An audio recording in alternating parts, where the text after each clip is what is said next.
Ah là là là là, je serai jamais las de le dire, hein. Cette vidéo contient du spoil. Bonjour à tous et à tous les amis, c'est First et aujourd'hui on se retrouve pour l'épisode 5 de la review. On tourne toujours aussi tard pendant la nuit.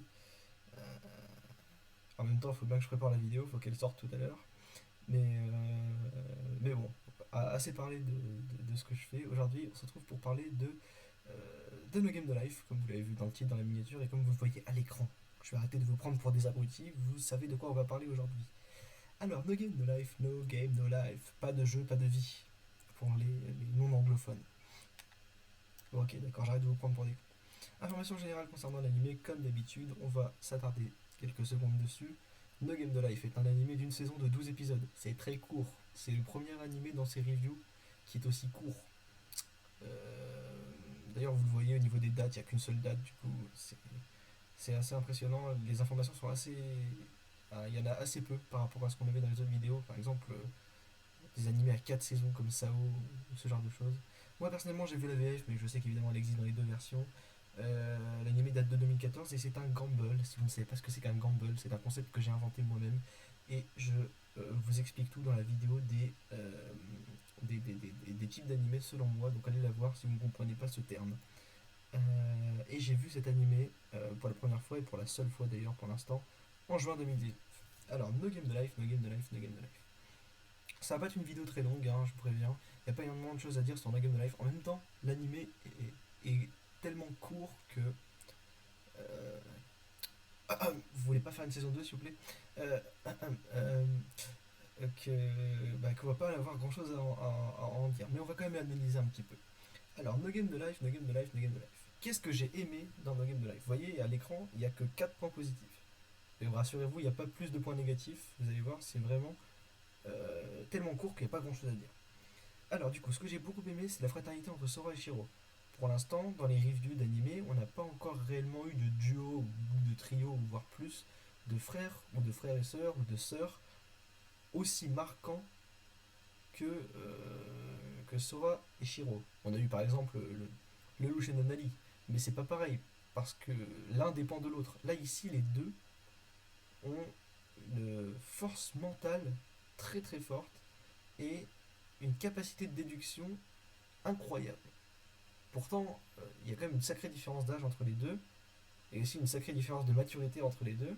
Euh, Sora a 18 ans, Shiro en a 11, mais, euh, mais on a l'impression qu'ensemble, il n'y a rien qui peut les arrêter. Par contre, si tu les sépares de 5 mètres, c'est fini, hein. Ils répondent plus de rien, hein. Je sais pas si vous vous rappelez, il y a une scène dans l'animé où ils ont peur parce qu'ils sont pas l'un à côté de l'autre. J'ai rarement vu une telle phobie. Euh, Ensuite, le concept du monde virtuel dans lequel ils vont être plongés, parce qu'avant toute chose, No Game No Life est un isekai. Oui, on a tendance à ne pas trop y penser parce qu'ils sont dans un monde un peu féerique qui est géré que par les jeux et tout ça, mais No Game No Life, c'est un isekai, au même titre que Sao par exemple. Alors évidemment, c'est pas le grand isekai comme par exemple qu'on peut avoir avec Sao. Vous voyez, là c'est vraiment juste un prétexte pour créer un plot autour du monde virtuel qui, je vous le rappelle, est régi par le dieu de ce monde qui est Tête, qui a inventé les 10 règles. Je sais plus c'est quoi les règles, hein, mais en gros, il faut pas tricher, il faut jouer, et puis voilà. Je sais plus ce que c'est les règles, mais voilà. Mais du coup, voilà, j'ai bien aimé le concept de ce monde virtuel, étant donné que c'est un peu des geeks, non, le terme est mal choisi, mais vous voyez ce que je veux dire, des otaku, voilà. C'est un peu des otaku, ils sont toujours protégés par leur écran, ils sont toujours un peu les boss du game. Je parle de blanc, hein, Sora et Shiro. Euh, euh, et du coup, ils gagnent tous les jeux. Alors se retrouver directement plongé dans un jeu, ça leur permet de prendre du recul, de se dire que peut-être qu'ils vont découvrir des choses qu'ils ne pouvaient pas faire derrière leur écran. Et du coup, j'ai beaucoup aimé la complexité de l'œuvre. Parce qu'à l'épisode 1, on les voit, ils sont en train de jouer. Limite, Shiro, elle clique avec sa souris, mais avec l'orteil droit, l'orteil du pied droit, là, c'est n'importe quoi. Quand t'as trois souris et quatre claviers dans les mains et dans les pieds en même temps, vous n'êtes pas quelqu'un de normaux, vous voyez. Et du coup, c'est ce qu'ils veulent nous montrer. Sauf que du coup, ces gens normaux vont quitter, enfin ces gens non normaux déjà de base, vont quitter la normalité du monde pour aller dans un monde qui les ressemble. Ce monde de jeu, finalement, c'est un peu un endroit, c'est un peu leur paradis, vous voyez. Et du coup, j'ai beaucoup aimé. Et puis du coup, ça crée une sorte de d'extase, vous voyez. On voit pour la première fois Sora et Shiro se retrouver dans un univers qui leur correspond. Parce que bon, je sais pas si vous les voyez dans leur chambre à l'épisode 1 quand ils sont encore dans le monde réel, c'est un peu la dépression quoi. C'est un peu en mode bon, de toute façon, on a que les jeux pour vivre et puis de toute façon, il y a personne qui est à notre hauteur donc on est un peu suprême, on a un peu on se fait chier quoi. Et du coup, voilà, j'ai l'impression que Tet leur a ouvert un monde, il leur a offert des possibilités qu'ils n'auraient pas eu dans le monde réel. Voilà. Donc ça, j'ai beaucoup aimé l'originalité du concept du monde virtuel. Et l'originalité ne s'arrête pas au simple concept de faire des jeux pour simplement pour jouer et vivre et voilà, hein, pas de jeu, pas de vie, hein, de game de life, hein, classique. Mais justement, ces jeux sont aussi très originaux. Il y a énormément de hasard, ce qui m'a d'ailleurs motivé à mettre cet animé dans la catégorie Gamble. Mais on a aussi des personnages qui sont très très malins.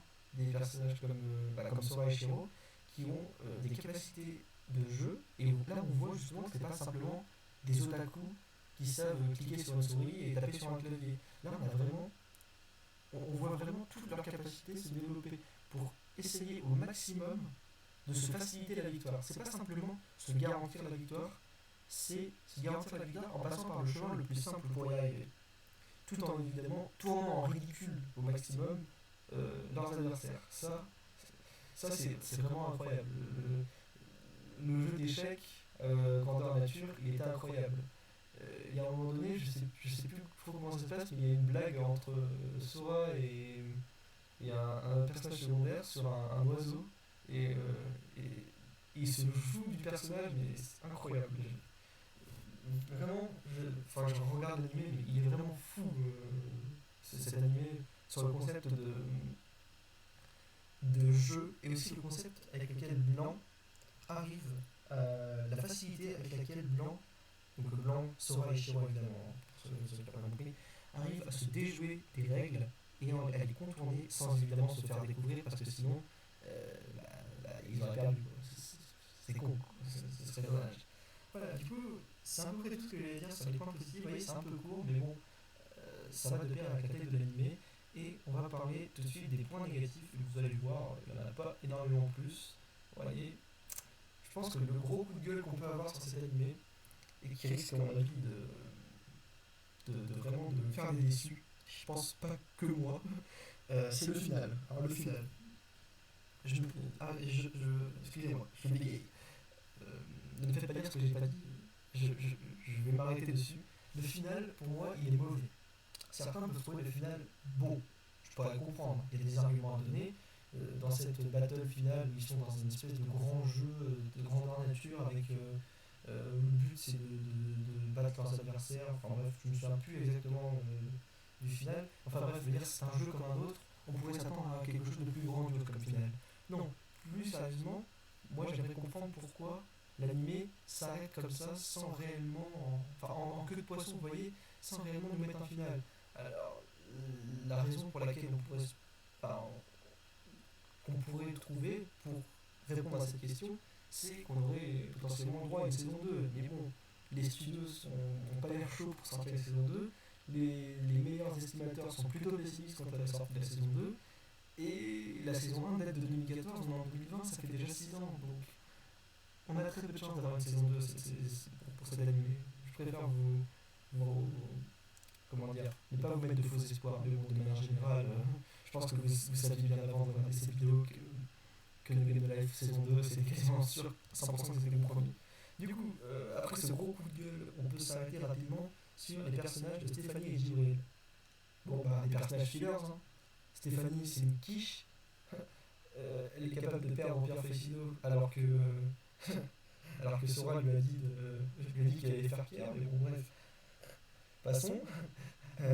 Jibril, pareil, Jibril, pour ceux qui ne se rappellent pas, c'est la perso qui, dans la bibliothèque, où quand Blanc les a affrontés, il fallait dire des mots pour faire disparaître des choses, puis après redire des mots pour faire apparaître des choses, jusqu'à tuer l'adversaire à coup de stratosphère, lithosphère. Ça, j'ai vraiment kiffé. Euh, mais du coup, par contre, oui, le personnage, non, zéro pointé. Le personnage pensait être supérieur, il s'est fait éclater, puis derrière, c'est devenu un personnage secondaire. Donc, bof. Mais, mais quand même, franchement, mention honorable, le duel où il disait les mots, c'était sympa. J'ai bien aimé. Et de manière plus générale, puisque Jibril c'est un antagoniste qui devient, enfin c'est une antagoniste qui devient protagoniste, je vais parler des antagonistes de manière générale pour les adversaires de blanc, à chaque fois dans les duels. Le problème avec les adversaires de blanc, c'est qu'ils sont trop, mais beaucoup trop peu malins pour qu'il y ait du défi. Je m'explique. Moi, j'ai vu beaucoup d'animés où la psychologie c'était important, euh, où le fait qu'il y ait un adversaire à la hauteur du protagoniste crée un climat de conflit, un climat d'insécurité, un climat où on se dit comment notre protagoniste va faire pour s'en sortir. Exemple Death Note et Code Geass, vraiment je vous renvoie aux deux premières vidéos, allez les voir. Euh, Ces animés-là m'ont transporté à ce niveau-là. Alors je sais que No Game No Life, quand on le voit dans le titre, on est là pour jouer, on n'est pas là dans un animé à suspense, on n'est pas dans un shonen incroyablement un thriller ou quoi, mais bon, un minimum de suspense quand même, un minimum d'adversité pour nos protagonistes aurait été pas de refus. Parce que là, bon, entre nous, ils ont pas réellement été inquiétés, les frérots Sora et Shiro, là. Du coup, voilà, vraiment un énorme déséquilibre entre les antagonistes de No Game No Life et Blanc, enfin, le, le, la paire Blanc, Sora et Shiro, qui représente un petit peu l'élite du game, un peu. L'élite du game dans le No Game No Life. Et sinon, je l'ai pas noté ici, mais franchement, est-ce qu'on pourrait parler du personnage de Tête? Normalement, Sora et Shiro doivent affronter Tête, je crois, hein, si je me rappelle bien, pour voir qui est le meilleur entre le créateur du jeu et les meilleurs joueurs du jeu. On voit Tête deux fois dans l'animé, au début quand il les rencontre et qu'il les fait rentrer dans le jeu, et puis une fois après, sur son échiquier, je m'en souviens très bien, mais on les voit jamais affronter Tête. Du coup, c'est un peu décevant. On pourrait s'attendre à voir ça dans une saison 2. Ah non, désolé, excusez-moi. Il n'y aura pas de saison 2. Oh, c'est dommage. Ça aurait pu développer, ça aurait pu être sympa. Ouais, bon, voilà. Euh, voilà. S'il y a des créateurs qui m'écoutent, n'hésitez pas, hein. C'est une idée comme une autre, hein. Du coup, bah, on va passer maintenant à la note. Hein, la note, évidemment, rituel quotidien. N'hésitez pas à aller checker ma malle qui sera en description, comme d'habitude, si j'oublie pas. Je dis si j'oublie pas à chaque fois, mais j'oublie jamais pour l'instant. Il suffit que je dise ça pour oublier à tous les coups, vous allez voir. Et du coup, bah voilà, sans plus de suspense, la note que j'ai mis à Game of Life, sans plus de suspense, je dis ça, mais j'ai dit suspense, c'est 7 sur 10. 7 sur 10 sur une saison, donc du coup, forcément la moyenne est de 7 sur 10. Bah voilà, j'espère enfin, que vous aurez compris pourquoi j'ai mis cette note. Donc c'était la même note que Death Note, pour comparer par exemple. Donc c'est un peu au-dessus de Psycho Pass, et évidemment bien en dessous de Code Geass. On n'est pas au niveau d'un masterpiece ici. Mais c'est quand même un animé sympathique que je reverrai, que j'ai bien aimé, mais qui a besoin évidemment, comme là vraiment, moi je suis intransigeant là-dessus, il me faut un final à un animé. Et là clairement No Game No Life m'a déçu sur le final.